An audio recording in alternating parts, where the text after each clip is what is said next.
Prva asocijacija na tursku kuhinju uz kavu, čaj, kebab i sve moguće dolme i svakako jedna od kraljica slatkog, a to je baklava.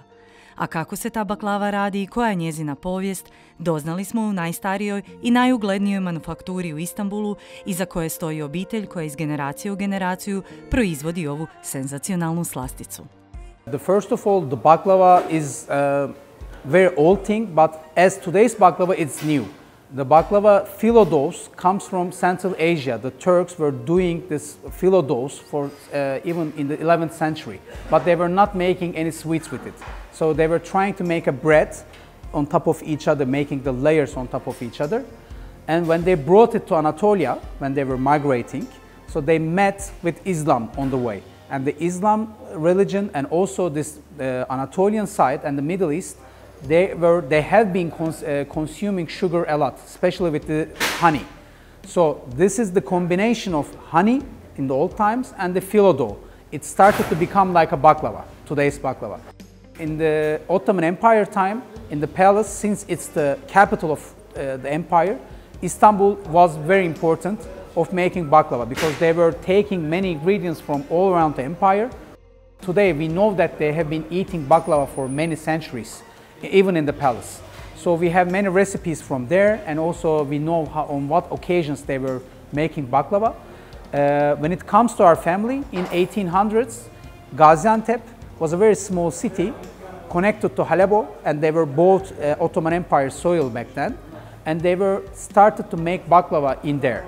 And first three generation was making baklava in Gaziantep, so my grandfather moved to Istanbul as a fourth generation, and he moved baklava to Istanbul.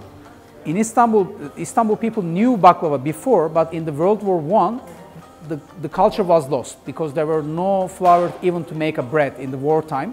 So the baklava culture was almost lost. So they brought back, made it like a renaissance in Istanbul. So in 1940s, they brought the baklava, and since then, our last three generations, I'm the sixth, have been making baklava in Istanbul.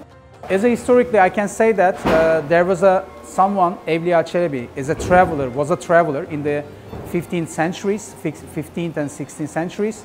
So he had a journal from all around the empire, and he was mentioning about baklava, not in Gaziantep, but he was mentioning baklava in Istanbul, some other cities, but also in the Balkans.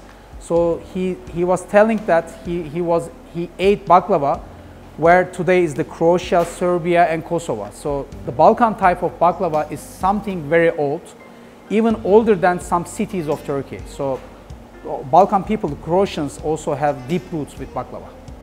My father always tells that there are three most important things. First is the raw material itself. It should be from a certain region, and they should be collected in a certain season.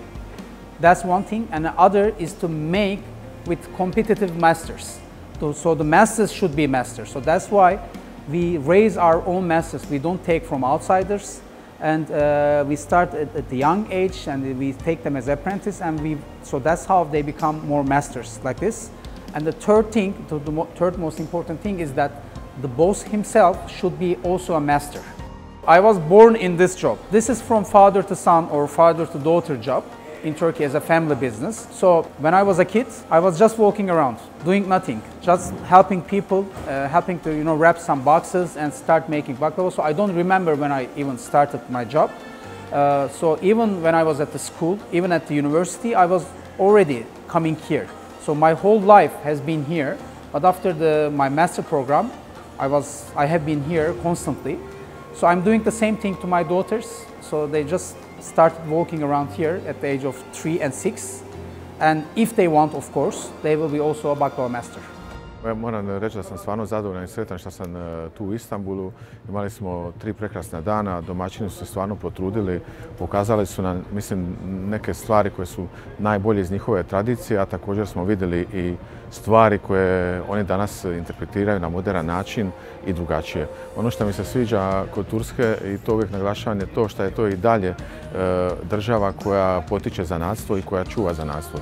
Danas smo bili u posjeti slastičarnici koja proizvodi isključivo baklave, bavi se isključivo tim i mislim da je to upravo put ka izvrsnosti i savršenstvu i mislim da se svi moramo vratiti jedan korak nazad, unaprijediti naše tehnologije i dati izvrstan proizvod.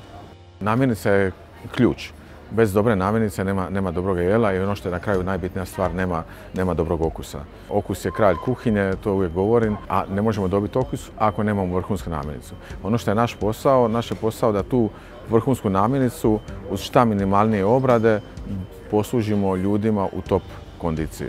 Mislim da Turska je bogata sa namirnicama.